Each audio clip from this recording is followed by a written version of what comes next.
이번에 강의하게 될 중용 제19장은 제18장에 이어서 다시 무왕과 주공의 효도에 관한 부분으로 이어지게 됩니다.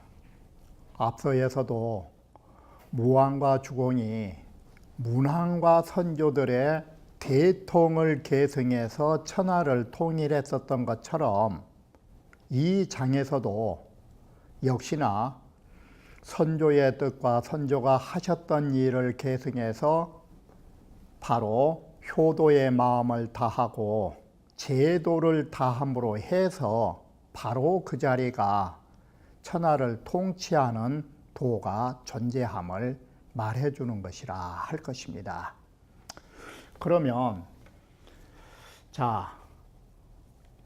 자왈무왕주공은 기 다려우신저, 여기에 무왕과 주공은 효자인데 순임금의 효자와 다른 점이라면 순임금은 대효였었는데 여기에서는 다료로 바뀐다라는 것입니다. 대효라 하는 것은 앞서에서 말씀드렸던 것처럼 이보다 더 위대할 수 없는 효도, 이 모든 천하의 자식들에게 효도를 일깨워준 대효자, 이런 말이 되는 것인데, 여기에서의 달자는 통자의 뜻으로 통칭, 모든 사람이 일컫는 효자, 너나 나나 할 것 없이 모든 사람들이 말해주는 효자. 이렇게 해서 이 세상의 수많은 사람들이 군소리가 없이 무왕주공하면 을의 효자라고 이렇게 일컬으셨던 분이다. 그러면 무왕과 주공의 효도는 어디에 있었느냐? 무왕과 주공의 효도를 단적으로 말해보라고. 그러면 소학 같은 데 보면 무왕께서 문왕을 위하여서 조석이라든지 정오 때 문안 드리는 삼시문안, 이것이 진정한 무왕의 대표적인 효도에 다라고 할 수 있을까? 물론 그것도 효도지만 무왕의 대표적 효도는 어디에 있느냐? 바로 부효라 하는 것은 선계선술이다. 효도라 하는 것은 어떤 것이냐? 사람의 뜻을, 여기에 사람 인자는 아버님이나 선조를 말하는 것입니다. 그래서 효도라 하는 것은 뭐냐? 아버님의 뜻을 잘 계승하는 것. 이 뜻지자는 뭔가? 뜻지자는 마음은 두셨지만 아직 이 일에는 착수하지 않은 부분, 하고자 했던, 희망했던 부분, 바로 이렇게 아버님이 원하셨던 뜻을 잘 계승하는 데 있었고, 바로 뜻지자가 바깥 행사로 나타나면 아버님이 하셨던 일, 선술인지 사자가 아니라 바로 아버님의 일을 잘 계술한다, 계승한다. 바로 이렇게 해서 효도라 하는 건 뭐냐? 한마디로 선계선술. 이렇게 해서 우리는 수많은 효도가 있지만 아버님이 원하셨던 뜻, 아버님이 하셨던 일, 그것을 잘 계승한 것이야말로 진정한 효도라 한다, 이렇게 되는 것입니다. 그래서 바로 이러한 아버님의 하신 일과 아버님의 뜻을 따라서 천하를 통치할 적에 어떻게 했느냐? 효도를 다하고, 효도를 다했다라는 것은 벌써 무왕과 주공, 당신께서 통치자로서 효도를 가르치는 것이 아니라 몸소 행하다 보니까 백성들이 따라서 행하게 되는 것입니다. 이게. 그래서 춘추의 서기조매하며 봄이며 가을이 되면 그 선조의 사당을 잘 수리해서 내 집을 수리한 게 아니라 선조들을 위한 집을 수리하고 진기종기하며 예전에는 어땠느냐, 바로 이 사당이라고 하는 데다가 선대로부터 내려온 귀중한 보물 같은 것, 종묘에 소장한 그 기구들, 이러한 것들을 저장해 놓은 것입니다. 그런데 저장해 놨다가 봄, 가을이 되면 한 차례씩 진열을 하는 것입니다. 이게. 그래서 주나라의 경우에는 하도 낙서라든지 아니면 순임금이 천하를 정벌할 때 하셨던 그런 훈계의 말씀이라든지 무왕이 들고 정벌을 했을 때 칼이라든지 이게 종기에 속한 것입니다. 예. 그리고 설기상의하며 바로 선조들이 입으셨던 옷을 진설해 놓는다라고 하는 것입니다. 바로 이 점은 요즘에는 그럴 사람도 있고 없고 하는데, 요즘은 초상났다 하면 죽은 사람 옷이라 해서 다 태워버리는데, 물론 속옷까지 태운 거 당연히 좋죠. 그러지만 부모님이 입으셨던 큰 옷, 두루마기라든지 그런 것쯤은 놔둬야 되는 것입니다. 그래가지고 그 옷들을 제사 지낼 때에도 걸쳐 놓은 것입니다. 이게 요즘은 어떻게 사람들이 그놈 귀신 이름만 붙으면 못 쓸 것 붙은지 알고 그 태워 싸는데 그 버리지기 잘못된 것입니다. 바로 선조가 입으셨던 겉옷이나 바깥의 옷은 잘 보관해 놨다가 제사 때 되면 딱 생각하면서 걸어놓고 이것이 바로 선조들의 의상인 것입니다. 이건 제복이 아니라 선조들의 입으셨던 옷들을 진설을 해놓고, 또 때에 따라서 천기 시식이니라 때시자는 계절이니까 계절에 맞는 음식을 사당에 올리는 것이니라.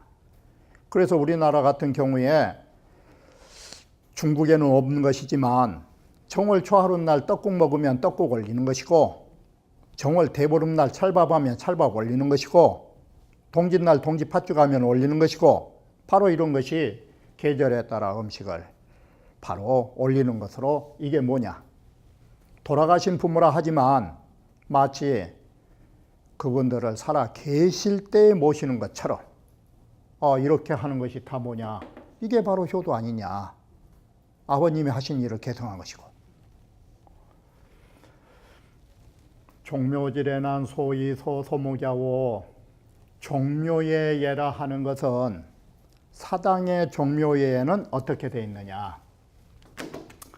종묘라는 것은 소목으로 나뉘는 것인데, 바로 소가 어떻게 되느냐, 이게 태조묘로, 태조의 묘가 있다면 좌소우목이라, 왼쪽에는 소고 오른쪽에는 목이라 하는 것인데, 자, 이 예를 들어 천자는 사당이 7칸이면 왼편에 3개, 오른편에 사당 3채씩이 있게 되는 것입니다. 이와 같이 태묘를 중심으로 해서. 그러면은 소자하고 목자 뜻이 뭐냐, 이건 간단한 논조입니다.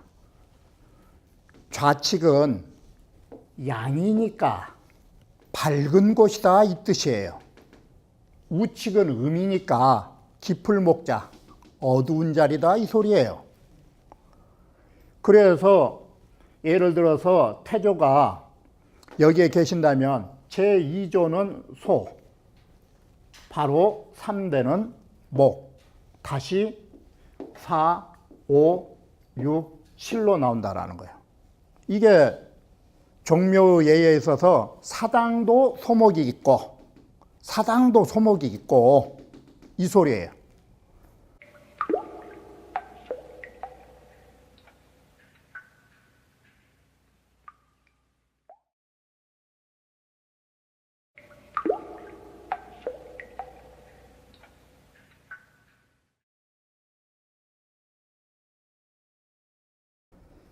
그러면 사당만 소목이 있느냐? 여기에 제사에 참석한 사람들도 소와 목으로 나뉘어야 돼요. 이게 어떻게 나누냐? 예를 들어서 아버지 학렬이 소였다면 자식 학렬은 바로 우측으로 이 목으로 서야 된다라는 거예요. 그러면 이것이 바로 아들 학렬이었다면 그 다음에 손자 학렬은 그럼 어디로 가느냐? 바로 할아버지 뒤로. 이게. 그럼 이제 손자. 그리고 손자의 반대는 증손자. 증손자의 이제 또 반대로 가면 서쪽으로 와서 바로 현손. 이와 같이 종묘라 하는 것은 모셔진 신위도 좌우로 나누고 제사에 참석한 사람들도 좌우로 나뉜다라는 거예요. 그런데 좌우로 나눌 때의 기준이 뭐냐? 한 대가 좌면 그 다음 대는 목이다 이것이요. 이렇게 해서 종묘의 예라 하는 것은 바로 이 예라고 하는 것은 두 가지인데 위패를 모시는 예도 소목으로 나뉘고 종묘에서 후손들이 제사를 지낼 적에도 소목으로 차례를 나눈다 이 소리예요. 이렇게 해서 소목이라 하는 것은 밝은 곳, 어두운 곳의 뜻이지 바로 문왕은 문덕을 갖추셨으니까 소에 계시고 무왕은 음을 했으니까 목이다 정반대예요. 주나라 사당에는 무왕이 소쪽에 가 있고 문왕은 목에 가 있어요. 그렇기 때문에 그것은 개인의 덕목하고는 상관이 없어요. 대수하고 관련이 있지. 이게 종묘질의 소위 소목이라고 말한 것입니다.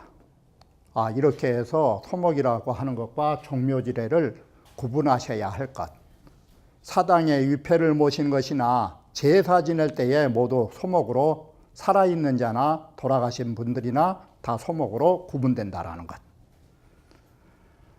자, 서작이란 뭐냐?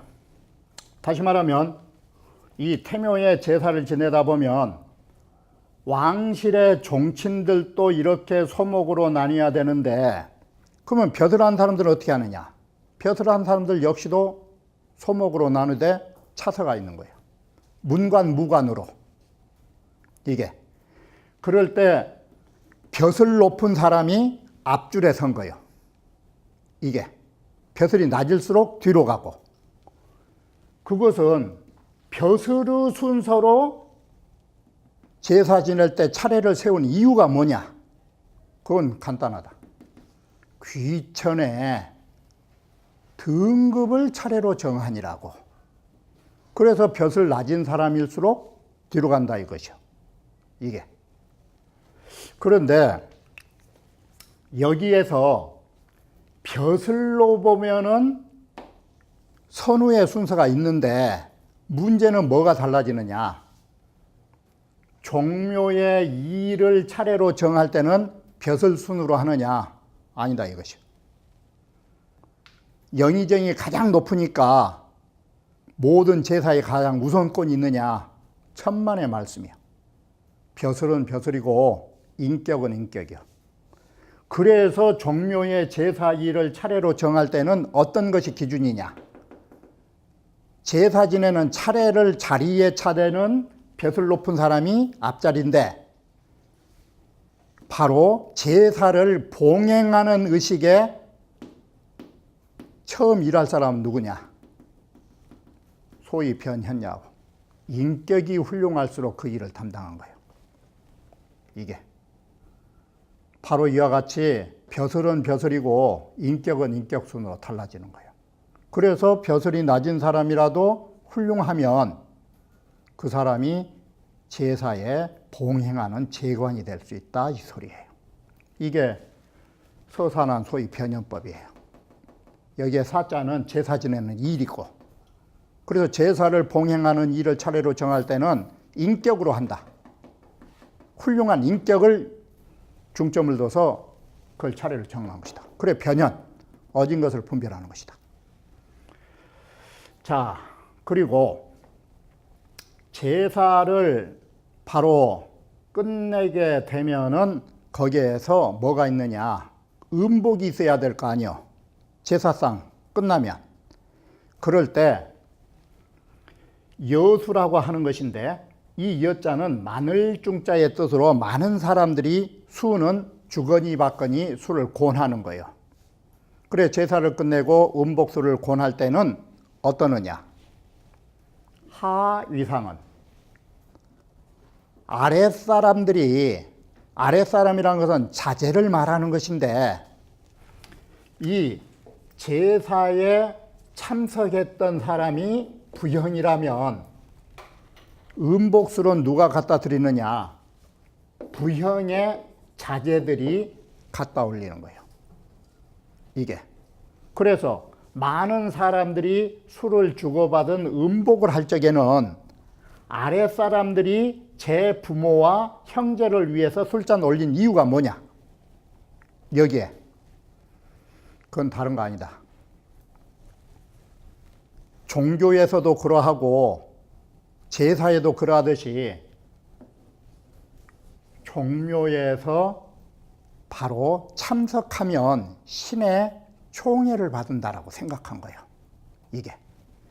그래서 신의 총애를 아랫사람들까지도 신의 영광과 총애를 미쳐주려고, 이게.